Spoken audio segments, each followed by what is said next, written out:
दोस्तों नमस्कार, मैं हूं आलोक पाठक और आप देख रहे हैं खबर दस्तक। पिछले 2 दिनों से अखिलेश यादव के ऊपर पहले तो भारतीय जनता पार्टी के उप मुख्यमंत्री केशव मौर्य ने बड़ा तगड़ा हमला बोला और आज उन भारतीय जनता पार्टी के सहयोगी ओम प्रकाश राजभर ने बड़ा हमला बोला। बड़ी बात इसमें यह है कि भारतीय जनता पार्टी में जो हमले बोले जा रहे हैं वो ज्यादातर केशव मौर्य जो कि ओबीसी समाज से आते हैं और राजभर जी तो अपने आप को ओबीसी नेताओं ओबीसी वर्ग का चैंपियन नेता मानते हैं। ये दोनों लोग लगातार अखिलेश यादव और समाजवादी पार्टी पर आक्रामक। कल केशव मौर्य ने तो चैलेंज कर दिया कि अखिलेश यादव जी आप असली हिंदू हैं तो जरा खुल के खड़े हो जाइए। काशी विश्वनाथ मंदिर, प्राचीन काशी विश्वनाथ मंदिर को तोड़कर जो ज्ञानवापी मस्जिद बनी है वहां मंदिर बनवाने की बात मांग करिए और मथुरा में कृष्ण जन्मभूमि की जगह पे ईदगाह जो बनी है उसकी जगह वापस मंदिर बनाने की मांग कीजिए। तभी माना जाएगा कि आप सच्चे और सनातनी हिंदू हैं।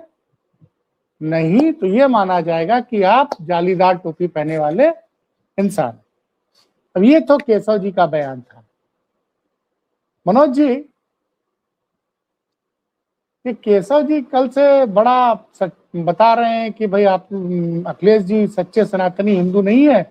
सनातनी हिंदू हैं तो उनकी परीक्षा का उनकी जो शर्तें हैं उसका पालन करें अखिलेश यादव जी। देखिए, जिनकी बात आप कर रहे हैं मैं उन पे बहुत ज्यादा कहते नहीं है अमोघ वत्स जो शस्त्र होता है वो नहीं छोड़ना चाहता ना, वो बाण छोड़ना चाहता ना। छोड़ेंगे तो वो पता नहीं कहाँ जाके गिरेंगे, पता भी नहीं लगेगा। उनका राजनीति उनकी वहीं खत्म हो जाएगी। लेकिन निश्चित तौर पे तीर इधर से भी चलेंगे अगर वो हमारे नेता हमारी पार्टी को इस तरह की बात कहेंगे। मैं उनसे पूछना चाहती हूँ, आखिर वो कहते नहीं कि न तुम न तुम्हारी कोई औकात वाली बात पे मैं शुरू करता हूँ कि है क्या हैसियत। सनातन का सा जानते हैं क्या क्या होता है? सनातन का सा मालूम है? सनातन क्या होता है? जिस व्यक्ति का नाम, जिस डीसीएम का नाम आप ले रहे हो, वो डीसीएम कूड़ा ढोने लायक है, बस इसके अलावा और कुछ नहीं। माफ करना, मुझे बहुत सोच समझ के कहना पड़ा है, क्योंकि ये लोग इतनी घटिया राजनीति करते हैं। हमारे नेता को जालीदार टोपी, आंखों से क्या रोशनाई चली गई है क्या? टोपी दिखती नहीं है क्या? लाल रंग तो आप तो पता है प्रकरण भी बहुत तेज होता है उसका। इतना वैज्ञानिक सेंस तो होगा नहीं, क्योंकि इनके यहाँ तो गोबर की नाले से गैस बनाने वाले नेता पाए जाते हैं। लाल रंग का प्रकरण बहुत तेज होता है। और जिस टोपी को हमारे आदरणीय राष्ट्रीय अध्यक्ष जी पहनते हैं वो खादी की है, लाल रंग की है, उसमें छेद नहीं होता है। शर्म नहीं आती है? बेशरम हो, मान लो पढ़े लिखे नहीं हो, तुम्हारा पंचमा दसवां अष्टमा नौमा आरएसएस के स्कूल से फर्जी सर्टिफिकेट से हुआ, लेकिन कम से कम जो बात कहो तथ्यात्मक कहो। मैं तुम्हारे बारे में जानता हूं, बाकी कोई जाने ना जाने। डीसीएम हो तुम, बीजेपी का कचरा ढोने लायक हो, बस इसके अलावा और कुछ नहीं हो। सनातन पे अगर तुम्हें नहीं ज्ञान है तो मैं तुमसे अनुरोध करूंगा, जाओ शंकराचार्य जी को सुनो, जिनका समर्थन आपने किया था। और उन्होंने किस व्यक्ति का नाम लिया है सनातन का अपमान करने के लिए? इससे बड़ी बात मैं नहीं कह पाऊंगा। सनातन और धर्म डिबेट, भगवान, मंदिर, मस्जिद पे हम लोग डिबेट करना पसंद नहीं करते, क्योंकि हम अदने से इंसान हैं। भगवान का क्या भला करेंगे हम अदने से पानी जैसा बुलबुला तस मानुस की जान आज है कल खत्म हो जाएगी। तो ये जो लिखा के लाए हैं अपने आप को कि हम अमृत पी के आए हैं, भाजपा का बेशर्मी का शरबत पी के आए, हम कुछ भी बोल सकते हैं, हम कुछ भी कह सकते हैं, ये वही करें, हमें नहीं। डीसीएम कूड़ा ढोने लायक होती है और कूड़ा ढोया जा रहा है। बीजेपी का कूड़ा डीसीएम रूपी जो लोग हैं वो ढो रहे हैं। सनातन का ज्ञान पुनः रिपीट कर रहा हूं, ध्यान देके सुन लो डीसीएम महोदय। सनातन कौन है, सनातनी कौन नहीं है, ये शंकराचार्य से ज्यादा अच्छा किसी ने नहीं बताया। अगर तुम्हें सुनने में दोष है, देखने में दोष है, समझने में दोष है, तो तुम ही दोषी हो, बाकी कुछ नहीं जी। नहीं, एक चीज तो और भी रही है। वो कल उन्होंने कहा कि अखिलेश यादव की जो रैली थी वो सुपर फ्लॉप थी, गाजियाबाद में गजब भीड़ थी। तो अखिलेश जी ने तो चैलेंज भी किया कि आप जगह बताइए, वहां पीडीए की रैली कर देते हैं, वहां आपको भी स्टेज पे हम बैठाएंगे, स्टूल पे नहीं बैठाएंगे, अच्छी कुर्सी देंगे। और वो जो आपके नेता जिनसे आपकी मुलाकात नहीं होती और जो अपने नेता के नमस्कार का जवाब नहीं देते, उनको भी लेते आइएगा, उनको भी ससम्मान बैठाएंगे। और हम आपको पीडीए की ताकत दिखाएंगे। तो ये क्या हो रहा है सर? ये कोई मतलब ये जुगलबंदी क्या हो रही है? एक तरफ से केशव जी बोल रहे हैं, जवाब में अखिलेश जी आ रहे हैं। योगी जी मैं तो आदरणीय मंद मनुष्य राष्ट्राध्यक्ष जी से सादर अनुरोध करूंगा हैं। कि डीसीएम के बारे में कुछ कहिए ही मत। वो आपके लेवल की नेता नहीं है, वो हम लोग पर्याप्त हैं उसके लिए। आप डीसीएम के बारे में कुछ मत कहा करिए, क्योंकि वो डीसीएम बना ही हमारे नेता के बयानों की वजह से है, ना उसकी कोई हैसियत नहीं थी। कूड़ा ढोने वाला डीसीएम बेवजह हमारे नेता उनको कुछ रिप्लाई कर देते हैं, उसको माइलेज मिल जाता है उत्तर प्रदेश में, और माइलेज मिल जाता है तो वो अपने नंबर बढ़ाने लगता है। तो मैं हाथ जोड़ के अनुरोध करूंगा अपने नेता से कि इस डीसीएम के बारे में कुछ मत बोला करिए। ये डीसीएम कूड़ा ढोने लायक था, कूड़ा ढोने लायक है, और कूड़ा ढोएगा, भविष्य में भी कूड़ा ही ढोएगा, क्योंकि इसको अपने पिछड़े समाज जिसकी पीडीए की बात हम कर रहे हैं उस पे इसका कोई इल्म ज्ञान बुद्धि बिल्कुल नहीं है, शून्य है। पता नहीं क्या करता है। कभी मौर्य समाज के बारे में, कितनी बड़ी तादाद है उत्तर प्रदेश में, मौर्य, शाक, कुशवाहा, सैनी, 4 कम्युनिटीज आती हैं। सम्राट अशोक से संबंध है, शानदार इतिहास है। सम्राट अशोक चक्रवर्ती राजा इस देश के हुए, किसी के सामने झुके नहीं। और ये डीसीएम ऐसे हैं सिवाय कचरा ढोने के अलावा और कुछ नहीं। बीजेपी का जितना कचरा गंदगी मैला है वही ढोता है, दिन रात वही ढोना, दिन रात वही ढोना, दिन रात वही ढोना। इसीलिए मैं कहूंगा आदरणीय राष्ट्रीय अध्यक्ष जी, इस डीसीएम पे कोई टिप्पणी मत किया करिए। इसको न पीडीए का ज्ञान, न भीड़ का ज्ञान, न टोपी में जाली है कि नहीं, न इसको देखने का इल्म, न इसको भीड़ देखने का इल्म, न इसको गिनती गिनने का इल्म, कोई भी ज्ञान तो नहीं। तो इसका क्या जवाब दूं मैं तो ऐसे व्यक्ति को डीसीएम कह के कचरा ढोने वाला कहता हूं, बस, और कुछ नहीं। देखिए भाई, आप तो पीडीए के नेता के बारे में आप लोग कहते हैं कि पीडीए जो भी पीड़ित है सब कुछ पीडीए का हिस्सा है। एक तरफ तो अखिलेश जी कहते हैं कि भाई आपको मान सम्मान नहीं मिल रहा है, कोई बात नहीं है, और आप ऐसा बोल रहे हैं। एक दूसरे नेता हैं प्रकाश राजभर जी, वो आपके एक नहीं, गढ़ मैं इस पे आजमगढ़ भी में थे। टिप्पणी आपका अगर ये कहना है कि हम लड़ाई नहीं लड़ रहे हैं, अच्छा कितनी बार लड़े, कितनी बार लड़े, कितनी बार सम्मान दिया? अच्छा, उनको स्टूल दिया गया, मेरी बात का जवाब दे दीजिएगा। मैं इस वक्त में ये मान के चल रहा हूं कि मैं बीजेपी के प्रवक्ता के साथ बहस कर रहा हूं, मुझे जवाब दीजिएगा। स्टूल पे मैं बैठाला प्रवक्ता गया, नहीं हूँ भाई, मैं प्रवक्ता एक नहीं हूँ मिनट, जैसा। एक सेकंड, एक सेकंड, स्टूल पे बैठाला गया, अपमान था कि नहीं था? एक डीसीएम और एक सीएम लगातार इस कुर्सियों में बैठे थे और इनको स्टूल पे बैठाला। दूसरा याद करिए, मंच पे कलराज मिश्रा ने हाथ झटक दिया था, याद है? इन सब की लड़ाई किसने लड़ी? बीजेपी के एक नेता का नाम बताइए आप, बताइए पाठक जी। अब बात इस पे खत्म होगी, कौन सा बीजेपी का नेता है जिसने इस बात की लड़ाई लड़ी सिवाय समाजवादी पार्टी को छोड़ के? लेकिन दूसरा मुझे कोई तो लग नेता रहा है? है लेकिन मुझे तो लग रहा है कि बीजेपी और सुनिए, एक मिनट पाठक जी, हम लोग जिस लड़ाई लड़े, नहीं नहीं सर, हमारे मेरा नेता सवाल ने लड़ाई लड़ी। रुक जाइए, मैं अपनी हाँ, बात पूरी कर लूं, नहीं बात रह जाएगी, हाँ, डीसीएम साहब को नींद भी नहीं आएगी। हम्म, हमने लड़ाई लड़ी, हमारी पार्टी ने लड़ाई लड़ी, उनकी कुर्सी के लिए हमने कहा, उनके अपमान के लिए मंच पे कलराज मिश्रा ने हाथ झटका, हमने उनकी लड़ाई लड़ी। हमारे नेता ने उनको सदन में सम्मान दिया, हाथ मिलाया जाके, कहीं दूसरे डीसीएम और सीएम से हाथ नहीं मिला, इनसे हाथ मिला। लेकिन जब देखो समाजवादी पार्टी समाजवादी पार्टी बन गई, समाजवादी पार्टी एक गाड़ी में लग के सफाई चली जाएगी, ऐसे कचरा ढोने वाले डीसीएम को बीजेपी का जो भी गंदगी है ढोने का काम है, बाकी कुछ नहीं। जो बीजेपी गंदगी फैलाती है ये डीसीएम उसको अपनी डीसीएम से ढोके जाके दिन रात ढोते हैं, बाकी कुछ नहीं। समाजवादी पार्टी ऐसे स्टूल छाप मंत्री की कोई लड़ाई नहीं लड़ने जा रही भविष्य में। हमारे पास बेहतरीन शाक्य, हमारे पास मौर्य, हमारे पास कुशवाहा, हमारे पास सैनी समाज के उत्तर प्रदेश के जानदार नेता हैं। हम सब की लड़ाई लड़ेंगे इस डीसीएम को छोड़ के, चूंकि इसको अपना सम्मान नहीं पता तो ये अपने समाज का सम्मान क्या दिलाएंगे? क्या समाज देखिए का मनोज जी, सम्मान दिलाएंगे? अरे आपने अच्छी बात याद दिला दी मुझे। आप केशव मौर्य आप इतने नाराज हैं। एक मौर्य जी थे, आए थे आपके साथ 2022 के पहले, स्वामी प्रसाद मौर्य। उन्होंने एक इंटरव्यू में कह दिया अखिलेश यादव जो है अच्छे नेता नहीं है, और उन्होंने मेरी बात नहीं मानी, इसलिए 125 पे सिमट गए। अगर मेरी बात माने होते तो 200 का आंकड़ा पार किए होते, आज सांसद बन गए, आज सरकार में होते। वो तो आपके नेता को अच्छा नेता मान ही नहीं रहे हैं। वो आए आपके यहाँ चुनाव लड़े, जिस सीट से लड़े उस सीट पे, और जो सीट के वहां से टिकट दे दिया अखिलेश जी ने, वहां वो हार गए, फिर अखिलेश जी ने उनको एमएलसी बना दिया।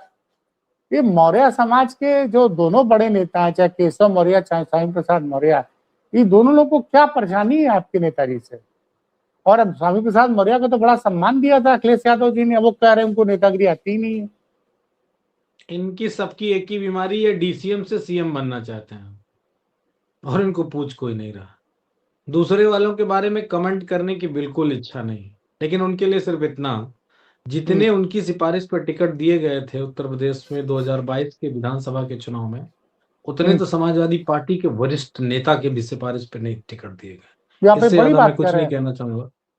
बड़ी मैं बात। बता रहा हूँ ना, बस इतनी बात पर्याप्त है। और दूसरी बात, जो लोग भरी हुई थाली पे लात मार के जाते हैं कहीं, उनको जीवन में कभी पानी भी नहीं नसीब होता। बस इतना ही, आगे पूछे। नहीं, एक और पिछड़े समाज के नेता जो पिछले बार आपके साथ गठबंधन के साथ तो कह रहे आजमगढ़ में मैं समाजवादी पार्टी और अखिलेश यादव घमंड खत्म कर दूंगा। ओम प्रकाश राजभर 10 में 10 सीट एनडीए जीतेगी, और वो कह रहा है कि मैं खुद अतरौलिया से लड़ूंगा। अच्छा, हाँ, अतरौलिया चुनाव लड़ेंगे वो। तो क्या गाजीपुर से डर गए क्या? अब ये तो सर आप बता पाएंगे, आपके सहयोगी इतने राज ज्यादा राजभर तो अच्छे यहाँ है भी नहीं। जितने राजभर उनकी उस सीट पे हैं गाजीपुर वाली, उतने राजभर तो है भी नहीं यहाँ पे। आजमगढ़ तो सदैव बोले समाजवादी पार्टी का गढ़ रहा है पाठक जी। वैसे एक चीज बताऊं आपको, ये बड़बोले नेता हैं। ओम प्रकाश राजभर जी के बारे में तो मुझे बहुत अच्छे से मालूम है। एक हाथ चलते हैं तो 10 गिनाते हैं कि 10 हाथ चल के आए हैं। तो वो वाले वही हैं। हमको मालूम है जन्नत की हकीकत क्या है। अपने बेचारे एक असफल पुत्र और एक बिना किसी परीक्षण के असफल पुत्र का प्रयास कर रहे हैं। अरुण राजभर के लिए वो सीट तैयार की जा रही है, और ये कोशिश की जाएगी कि अरुण राजभर को या तो अपनी वो गाजीपुर वाली सीट देंगे या तो आजमगढ़ देंगे, दोनों में से एक देंगे। क्योंकि घर में सरफटौल हो चुका है कि एक को इतने मतलब मंत्री बनाया गया, इतने चुनाव लोकसभा का विधानसभा का लड़ाया गया, और एक को बेचारे को अभी तक सिर्फ राष्ट्रीय महासचिव बना के काम चलाया जा रहा था। वो अलग बात है कि उसको अपने पैंट की जिप बंद करना नहीं आती, रील बनाना आता है। तो ऐसे नेताओं को अभी, पहले वही कहते नहीं, बच्चे थे, बचकानी हरकत थी नहीं, कि एक पैंट मनोज जी, की लेकिन जिपे नहीं बंद। आप इतने ज्यादा पिछड़े वर्ग के नेताओं से इतने ज्यादा आप नाराज क्यों रहते हैं? नहीं, हम नाराज आखिर नहीं है तो है। नहीं अच्छा, एक है मिनट। तो आप ही के पीढ़ी के हिस्सा। नहीं, हम वो पीडीए का हिस्सा नहीं है। क्या पीडीए का बात? हिस्सा जनता है, जनता। अच्छा ये बताओ, राजभर जी का कौन सा पीड़ा है, कौन सा दुखी है, कौन सा अत्याचार या अपमान उनका हो गया? कुछ हुआ क्या? उन्होंने तो कहा था, बुरा मत मानिएगा मेरी बात का कि मैं ऐसे शब्दों का इस्तेमाल कर रहा हूं, ये मेरे शब्द नहीं है राजभर के। ए बाबा, तुम्हें मंजीरा बजाते हुए, वो बजाते हुए तेरा लोटा मेरा चिमटा साथ साथ बजाएंगे और तुझको मठ पहुंचाएंगे। जिस बाबा को वो इतना अपमानजनक बोले थे, उन बाबा ने उनको बुला के कैबिनेट मंत्री अपनी उसमें बना लिया कैबिनेट में। तो अब हम क्या कहें? तो उनके उनके साथ सिंपैथी इसलिए नहीं, ना वो पीड़ित है, ना दुखी है, ना अत्याचार है, ना अपमान है, कुछ भी नहीं। वो तो कैबिनेट मंत्री का बेहतरीन एंजॉय कर रहे हैं। और उनको कभी स्टूल भी ऐसी वाली स्थिति नहीं कि उनको कुर्सी की जगह स्टूल मिल गया। वो लड़बड़ लेते हैं, अपने स्टूल के लिए नहीं, अपनी कुर्सी के लिए लड़ लेते हैं। और वो बहुत ही जानदार नेता है। उनसे सिर्फ इतना ही कहना है कि आप परिवार अर्जिस्ट पार्टी करके रह गए, आपने राजभरों के लिए कुछ नहीं किया। और सबसे बड़ी बात है, उत्तर प्रदेश में मुझे नहीं मालूम है कि बीजेपी के पास कितने सांसद जीत के आए हैं राजभर समाज के और कितने विधायक, लेकिन हमारी पार्टी में 2 विधायक और 1 सांसद आज की डेट में हैं राजभर समाज के, जो जनता के वोटों से चुन के आए। और सबसे बड़ी बात, महत्वपूर्ण बात बिंदु है, इसको नोट करें और जनता भी समझे, वो तीनों राजभर जो हैं, उनको हमारी पार्टी में रिश्वत के रूप में पैसा नहीं देना पड़ा है। उनको फ्री टिकट मिला है। नहीं, आप और कहना पार्टी ने क्या अपनी, चाहते हैं? आप ये अरे बड़ी रुक बात तो कर जा, रहे हैं। हम नहीं, आप ये इससे भी बड़ी बड़ी बात कर रहे लाइन हैं। खींचने जा रहे हैं, इससे भी नहीं, बड़ी क्या लाइन बताने जा रहे हैं। और कौन सुनिए, कौन है जो उन कौन सी उन पार्टी है जो तीनों पैसा ने, लेके टिकट देती है? आपको नहीं मालूम होगी, हमें मालूम है। एक गोरखपुर वाली पार्टी है और एक गाजीपुर वाले जो जीत के गए थे, बलिया गाजीपुर, पता नहीं कौन जिले का है, यही कंफ्यूजन। बलिया के हैं कि गाजीपुर के हैं कि बनारस के हैं कि अब आजमगढ़ के हैं, उनका कुछ पता ही नहीं। हाँ, वो एक सांस में कई जिलों के नाम गिना लेते हैं, गाजीपुर, बलिया, देवरिया, आजमगढ़, मऊ, नहीं नहीं, फलाना, देखिए धमाका, वो गा लेते हैं मनोज बस। मनोज भाई जी जब आपके साथ थे वो जी। तो बड़े प्यारे लगते थे आप लोग को। आज अलग हो गए हैं तो आप ऐसी बातें बोल रहे हैं। और वो तो कहते हैं मैं मैं क्यों खुद। ऐसी बात कह रहा हूँ? इसमें कहावत है, ये प्राकृतिक बात मैं कह रहा हूँ, नेचुरल ये टॉक है मेरी। जैसे जब पास थे तब चाह थी, अब दूर हो तो कोई चाह नहीं है, बस और क्या। जब हमारे अच्छा साथ थे तो चाहत थी, अब हमारे साथ नहीं तो हमारी कौन सी चाहत, जिसके साथ हो उसकी चाहत होंगे। चुनाव के पहले फिर वापस आ जाए तो। दया शंकर सिंह ले तो गए हैं ना, अब ले गए हैं तो उनको मंत्री बनवाए। अब उनकी चाहत है, उनकी मोहब्बत है, वहां पे अपना मान सम्मान ढूंढे, अपना प्यार ढूंढे, अपना अरे वो दयाशंकर सिंह पैसा वो तो तो मिल ही कहते हैं रहा माँ है। सीधे। अरे वो तो कहते हैं सीधे हॉटलाइन में मोदी और शाह से बात करते हैं। ज्यादा बड़ी हॉटलाइन होगी, देख लेना कहीं ऐसी ना हॉटलाइन हो कि रस्तों में गैस खत्म हो जाए हॉटलाइन में। अरे थोड़ा सा आजमगढ़ आने से पहले, हाँ, आपके चैनल के माध्यम से मैं उनको मोहब्बत से एक बात बता दे रहा हूँ। हम्म।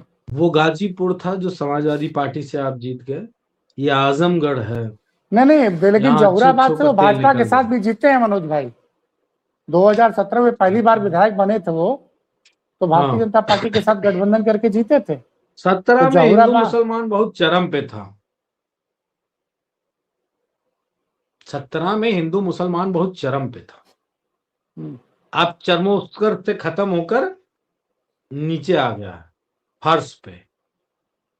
अब बीजेपी के बड़े बड़े नेता भी इस तरह की बातें नहीं करते हैं, वो तो कुछ नया एजेंडा लेके चलते हैं। इसलिए मैं इतना ही कहूंगा, ओम प्रकाश राजभर जी, आप अपने बेटे को, मुझे तो एक दुर्भाग्यपूर्ण बात याद आ गई कि अपना छोड़ दूसरा राजभर समाज का आज तक विधायक नहीं बना पाए। क्या बात करते हैं, दो उन्होंने एक बार एमएलसी विधायक बनाया। बने। एक एमएलसी किसको? बनाया अभी। अरे बच्ची किसको? राजभर को। बच्ची राजभर को कौन? उनके ओम प्रकाश राजभर ने पिछली बार। ऐसी बात ना हाँ, कहिए। अरे विधायक जनता से बनता है वोट लेके, एमएलसी हम्म। तो किसी को भी बनाया जा सकता है, वो कौन सी बात हुई। ये सबसे महत्वपूर्ण है कि उन्होंने अपनी पार्टी से बेटे को लड़ाया, अपना हम्म। लड़े। दूसरा राजभर समाज का नेता नहीं है क्या कोई? बहुत सारे उनके रिश्तेदार थे, कुछ रिश्तेदार नाराज होकर समाजवादी पार्टी की तरफ आए, उन्होंने अपना दल बनाया, वो समाजवादी पार्टी को आज भी समर्थन करते हैं। ऐसा थोड़ी नहीं है। खैर, टिकट बेचू पार्टियों पे क्या टिप्पणी करूं, हर दिन टिकट बेचना है, ये देखिए, और ये तो गजब बात है। इतना ही हम कह आपके सकते हैं बस। आपके साथ गठबंधन करके चुनाव लड़े और वो टिकट बेच रहे थे, तो आपने उनसे गठबंधन क्यों नहीं तोड़ दिया भाई? आज आप आरोप लगा रहे हैं आपके साथ छोड़ के चले गए हैं तो। वो हर दल के साथ इसी तरह करते हैं, सिर्फ हमारे दल की बात नहीं है। आपको लगता है और इस बीजेपी बार के टिकट तो नहीं बेचते हैं क्या? है। सबसे महंगा टिकट किस दल ने बेचा है, पता है आपको? नहीं सर, मुझे इन चीजों की जानकारी नहीं है सर, होती तो मैं तथ्यों के तो साथ हम बात करता। पत्रकार हैं भी नहीं, हम तो नेता हैं, हम तो सरकार के कामों पे का विश्लेषण करते हैं। टिकट बेचने या खरीदने वालों तो विश्लेषण करते भी नहीं। लेकिन गोरखपुर के एक लोग हैं शायद पार्टी के, बहुत महंगा टिकट जौनपुर का बेचा था, अरे गोरखपुर याद के होगा कौन आपको। लोग हैं भाई? आप घुमा घुमा के बात कर रहे हैं। हाँ, गोरखपुर में कौन अरे लोग वही हैं? जिनकी आरती सुबह शाम होती है, वही वाले हैं। वाह भाई साहब। उनके साथ 2018 में आपने उपचुनाव लड़ा गठबंधन करके, तब आपको कोई शिकायत वही नहीं। तो गलती हो गई कि उनको, जिनको ना पूछ रहा था गली में कोई, उनको तक तो ताज पे बिठा दिया, वही गलती हो गई। जिनको ना तो पूछ रहा था गली में कोई, उनको उठा के तक तो ताज पे बिठा दिया, गोरखपुर से सांसद बना दिया। ये तो समाजवादी पार्टी की देन है। जो पंची का चुनाव नहीं जीत पाए अपने जीवन में, उनको बना तो दिया, मतलब आप कह उनको रहे हैं कि इतना आगे आगे से बढ़ा दिया। इन लोग के साथ गठबंधन की कोई संभावना नहीं है? ये हमारा नेतृत्व तय करेगा। आप जो सवाल पूछ रहे हैं उसका जवाब अभी मिल रहा है। जो उनके बारे में, हमारे नेता के बारे में जो कहेगा, जो हमारे नेता के बारे में टिप्पणी करेगा, आज आपको नहीं मालूम है, वो एक योगी आदित्यनाथ जी ने बयान दिया है गाजी, मसूद, सलार के बारे में, कि सुहेलदेव राजभर और उनका कनेक्शन जो भी जोड़ के बताया। तो वो कह रहे हैं कि इस विषय पे, ओम प्रकाश राजभर जी का बयान है, इस विषय पे अखिलेश जी अपना दृष्टिकोण बिल्कुल साफ करें। अरे हम विपक्ष में थे, हमारा दृष्टिकोण तुम्हें क्या लेना नहीं नहीं बिल्कुल सही, योगी क्योंकि आदित्यनाथ उस मामले में ओवैसी साहब के जो प्रदेश अध्यक्ष ने बहुत कुछ बोला है, तो राजभर जी खुद बोले हैं कि वो जाके आईने अकबरी पढ़ लें और इसको पढ़ लें कि मतलब सलार गाजी को किस तरह से सुहेलदेव राजभर ने बहराइच के नानपारा मैदान में 17 दिन के युद्ध के बाद पटक के जान ले ली थी। और वो तो कह रहे थे, और उन्होंने एक बात सुनिए, वो मैं उनका पूरा इंटरव्यू सुना हूं। ओम प्रकाश राजभर ने कहा कि इस मामले में मैं अखिलेश यादव से और राहुल गांधी से भी बात करूंगा कि आपको सहयोग देना पड़ेगा। सुहेलदेव राजभर समाज के स्वाभिमान के प्रतीक हैं, उनके बारे में तो हमारी पार्टी ने क्या कहा, हमारी पार्टी ने क्या कहा, वो पिछले 10 सालों से सत्ता में थे। 10 साल में सत्ता में सुहेलदेव राजभर का लखनऊ में क्या बना? 3 मूर्तियां लग गई बीजेपी की। उसी पार्क में सुहेलदेव राजभर की मूर्ति लग जानी चाहिए थी।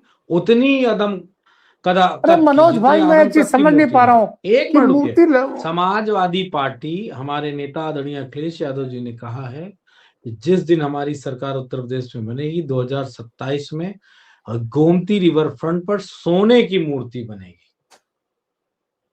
महाराजा सुहेलदेव राजभर की। अब इससे बड़ी बात देश में कौन कह सकता है? नाम बताइए आप, कोई कह सकता है? नहीं भाई, आप निषाद भाई, संजय निषाद की और ओम प्रकाश राजभर की सबसे बड़ी वो है, चिंता है कि हमारे समाज का न कोई दरोगा बन रहा, न डीएम बन रहा, न कलेक्टर बन रहा है, और आप कह रहे हैं कि हम सुहेलदेव राजभर की जो है सोने की मूर्ति बनवा देंगे। ये बात तो मुझे भी लगती है भाई। माफ करिएगा, डबल इंजन की सरकार में आईएएस, पीसीएस में लोअर पीसीएस, आरओ एआरओ की, सबकी, दरोगा की सबकी भर्ती हो गई कई बार। ठीक, आयोग की तो कंटिन्यू होती है, उसमें तो गैप होता नहीं है। मान लो दरोगा की 16 में निकली होगी, फिर 19 में, या फिर आप निकली है लास्ट में, या आप निकलने वाली होगी, जो भी है। तो कौन मना किया था भर्ती करने से? कोई मना किया था क्या? भाजपा कहती सब यादव ले लेते हैं। आज अभी आरओ का रिजल्ट आया, उसमें क्यों नहीं 10 लोग राजभर समाज के चयनित हुए हैं, और या इन्होंने क्यों चयनित नहीं करा है? अभी पीसीएस का रिजल्ट आया, उसमें टॉप 13 में क्यों नहीं कोई राजभर समाज का आया? भाई 10 साल से तो वही मुखिया बने बैठे हैं ना, उन्होंने ही ठेकेदारी ले रखी है ना। अरे खुद तो सम्मान पा नहीं सकते, समाज को क्या सम्मान देंगे? हम इतना कहते हैं, हमारे नेता का वर्डिक्ट बिल्कुल क्लियर है, साफ है, लेकिन बीजेपी और बीजेपी के संगठन के लोग, जो उनके गठबंधन के लोग हैं, उनको अपना रुख स्पष्ट करना पड़ेगा। और वो उसमें सबसे बड़ा मुद्दा, नहीं मनोज जी, मुझे एक बात का जवाब दीजिए कि क्या ओबीसी आरक्षण में, जैसे बिहार में है कि अति पिछड़ा ओबीसी के लिए इतना % पिछड़े के लिए, इसके लिए और उसके लिए अलग, तो ओबीसी आरक्षण में वर्गीकरण होना चाहिए ना, तभी ना राजभर समाज और जो है निषाद समाज और बाकी अन्य समाज को के लोग का सिलेक्शन हो। नहीं तो देखता हूँ लिस्ट में या तो कुर्मी समाज के लोग होते हैं, या कुशवाहा समाज के, यादव समाज के। देखिए, मैं आपसे बड़ी विनम्रता के साथ एक बात कहूंगा पाठक जी, कि समाजवादी पार्टी ने ईडब्ल्यूएस का जब आरक्षण ये सरकार लेके आई, हमने कदाचित उसका किसी भी पॉइंट पे विरोध नहीं किया, किसी भी पॉइंट पे नहीं किया। अब समाजवादी पार्टी ये मांग करती है कि उत्तर प्रदेश में जो जातीय जनगणना होनी चाहिए, और जाति जनगणना के हिसाब से जिस पिछड़े की, जिस एससी कम्युनिटी की, एसटी कम्युनिटी की जितनी भागीदारी है, जो अल्पसंख्यक कम्युनिटी है, उन सब के नंबर्स गिने जाए और उनके समाज के लोगों की स्थिति का, आर्थिक, सामाजिक, राजनीतिक, शैक्षणिक स्थिति का आकलन किया जाए, और उसके आधार पर उत्तर प्रदेश में आरक्षण की नई नीति बनाई जाए। अगर वो बनाने में ये सरकार असक्षम है, तो 27 में हम बनाने जा रहे हैं। हम जाति जनगणना भी करवाएंगे, प्रमोशन में आरक्षण भी देंगे, पिछड़ों के रिजर्वेशन को और मजबूत करेंगे। ठीक उसी तरह जैसे हमारे आदरणीय सिद्धे नेताजी ने जो दलितों का रिजर्वेशन 18% था, उसको बढ़ाकर 21% किया। ये हमारे नेता सिद्धे नेताजी ने किया। ये बात आप लोगों को पता होनी चाहिए। अगर हमारे नेता ने एससी समाज के लिए हर क्षेत्र में काम करने का काम किया, तो हमारा स्टैंड क्लियर है। हम प्रमोशन में आरक्षण SC ST को भी देंगे, हम प्रमोशन में आरक्षण OBC समाज को भी देंगे, हम EWS जो गरीब हैं आर्थिक आधार पे, जिनका सवर्ण क्लास के लोग जो गरीब थे, वीकर सेक्शन के लोग थे, उनका भी समर्थन किया। तो ये पिछड़ों का आरक्षण कम है ज्यादा है, इसका जाति जनगणना के बाद क्लियर होगा। नहीं भी कोई कहता है यादव 4% है, कोई कहता है 7% है, कोई कहता है 6% है। उत्तर प्रदेश के महान पत्रकार, एक से एक ज्ञानी बुद्धिजीवी लोग तो इस तरह की चैनल पे अपने पॉडकास्ट में कहते हैं। अरे मतलब पाठक जी, मैं ये विषय लाना नहीं चाहता लेकिन मजबूर हूं। एक बहुत आपके पत्रकारों के अध्यक्ष हैं, बहुत ज्ञानी व्यक्ति हैं, एक दिन कह रहे थे सूर्य कुमार ने किया क्या है, वर्ल्ड कप जीत लिया है। वो सोशल मीडिया वाली भाषा पढ़ रहे थे, उसका क्या योगदान है वर्ल्ड कप जीतने में। ऐसा लग रहा है जो पूर्ववर्ती कप्तान थे जितने जीते थे उनका बहुत बड़ा योगदान था, चाहे वो उससे पूर्व वाले कप्तान रहे हो, रोहित शर्मा रहे हो, चाहे उससे पूर्व में धोनी रहे हो, या मतलब एज ए कप्तान पूरा one man single man army की तरह खेल रहे थे। इस तरह उन्होंने कहा कि सिर्फ कप्तान था, उसका कोई नहीं, उसके कितने नाम रख दिए गए। वो हमारे दल से नहीं है सूर्य कुमार यादव, लेकिन बाई कास्ट सेम होने की वजह से जिस तरह का रिएक्शन किया, अगर मेरे सामने होते तो उनको मैं इस तरह के सवाल पूछता कि उनको शर्मिंदगी महसूस हो जाती। लेकिन खैर, मैं जानता हूं कि पिछड़ों को ये प्रिविलेज नहीं लेकिन है, वो मनोज जी अच्छा भी करेंगे। रुक जाइए पाठक जी, एक लाइन कह लूं मैं, अगर पिछड़ा और दलित और आदिवासी बहुत अच्छा करेगा तब भी उसको अग्नि परीक्षा पास करनी पड़ेगी। बहुत दुर्भाग्यपूर्ण है इस देश में। और जो ये सामाजिक न्याय की लड़ाई है वो समाजवादी पार्टी लड़ेगी, हर मुद्दे पे लड़ेगी, हर स्टेप पे लड़ेगी। कोई राजभर हमारे साथ नेता खड़ा हो ना खड़ा हो, कोई निषाद समाज पार्टी का नेता खड़ा हो ना खड़ा हो, समाजवादी पार्टी जनता से गठबंधन करके इस चीज को आगे बढ़ाने के लिए सदैव तत्पर है। जी देखिए, पूर्वांचल के लिए एक बड़ी घोषणा शायद आज हुई है, मैं अभी कंफर्म नहीं करूं, लेकिन राजभर जी ने दावा किया है कि पूर्वांचल के पूरे उत्तर प्रदेश में जिस परिवार में किसी के पास कोई रोजगार नहीं होगा उसको ये लोग बिना बैंक गारंटी के एक गाय और एक भैंस देंगे, ताकि वो लोग मेहनत करके व्यवसाय कर सके और दूध हो और दूध को फिर डेयरी वाले दूध ले जाएंगे और उसको रोजगार मिलेगा। भाई आप हंस रहे हैं, आप हंस रहे हैं। देखिए, हाँ? एक अब राजभर जी की मैं ताकत को बिल्कुल नहीं आंक रहा हूं कि मैं गलत नहीं, कह रहा योगी हूं, जी ने बहुत शायद घोषणा ताकतवर कर है। दी, वो कह रहे हैं आज। अरे चलिए, योगी जी की बात है। उत्तर प्रदेश में एक पार्टी थी, उसकी सरकार बनी थी, उसने कहा था, ईद की चिढ़ में कहा था कि हम होली और दिवाली को गरीबों को सिलेंडर देंगे, बाकी मुझे आगे कुछ कहना नहीं। 4 होली दिवाली मन गई, पांचवी होली भी मन गई है सर, और दिवाली मननी बाकी है, अभी तक तो मिला नहीं 22 से। तो गाय भैंस देंगे, कितना देंगे अब देखा जाएगा। अब गाय भैंस आ रही होगी कहीं से लद के, नहीं नॉर्वे भाई, वार्वे से आप आ रही होंगी, या डेनमार्क से आ रही होंगी लद लद के। भैंसे तो भारत में ही पाई जाती हैं ज्यादा, तो गाय आ रही होंगी डेनमार्क से, नॉर्वे से, प्रेरी के जो मैदान है घास के, नहीं, वहां से आज चर चर के होंगे। आजमगढ़ में अगर इस तरह से गाय भैंस बांट दिया भाई साहब, तो फिर तो आपका किला लगता है टूट जाएगा। और उसका 15 लाख आपके अतरौली खाते में आ गए हैं, आप हाँ? खुश हो। आपके क्या खाते कह में रहे? 15 लाख आ गए हैं तो आप खुश हो, नहीं, हमारे में मेरे नहीं आए खाते तो हम दुखी हैं। हमारे खाते में कहाँ 15 लगाएंगे सर?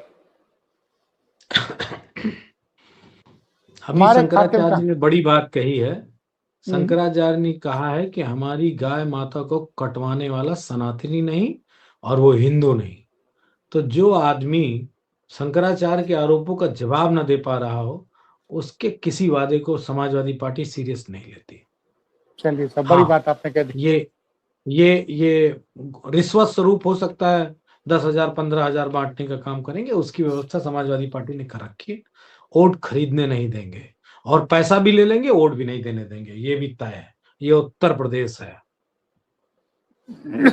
मतलब आप कह रहे हैं कि सरकार अगर पैसा भी बांटेगी तो भी आप चुनाव जीत जाएंगे, जनता इनसे क्यों पैसा ले बांटे नहीं लेगी, थे क्या? वोट। लोकसभा में बांटे नहीं थे क्या? कहाँ कहाँ नहीं बांटा गया? डायरेक्ट, वो क्या कहते हैं, डायरेक्ट ट्रांसफर नहीं, डायरेक्ट हैंड, लगातार अरे आओ, आप एक वोट का 1,000, एक वोट का 2,000 ले जाओ। तो क्या जीते नहीं 37? और वो अपनी गठबंधन की पार्टी कांग्रेस को भी 6 जितवाई, 37 और 6 43 जीते ना। क्या पैसा नहीं बटा था क्या? आपको पता फिर नहीं अभी क्या? ऐसा कोई 3 4 प्रमाण नहीं, राउंड, अब आप 5 राउंड, बनारस में कितने राउंड पैसा बटा था आपको पता है? तब भी सर 7 मुझे नहीं राउंड पता। हराया नहीं हराया, 7 राउंड चलिए हराया नहीं हराया। चलिए सर, अब तो ज्यादा करते ना कि अब कितने दिन बचे ही हैं, अब तो मार्च में 11 महीने से कब का समय है। बहुत बहुत धन्यवाद मनोज जी। जी।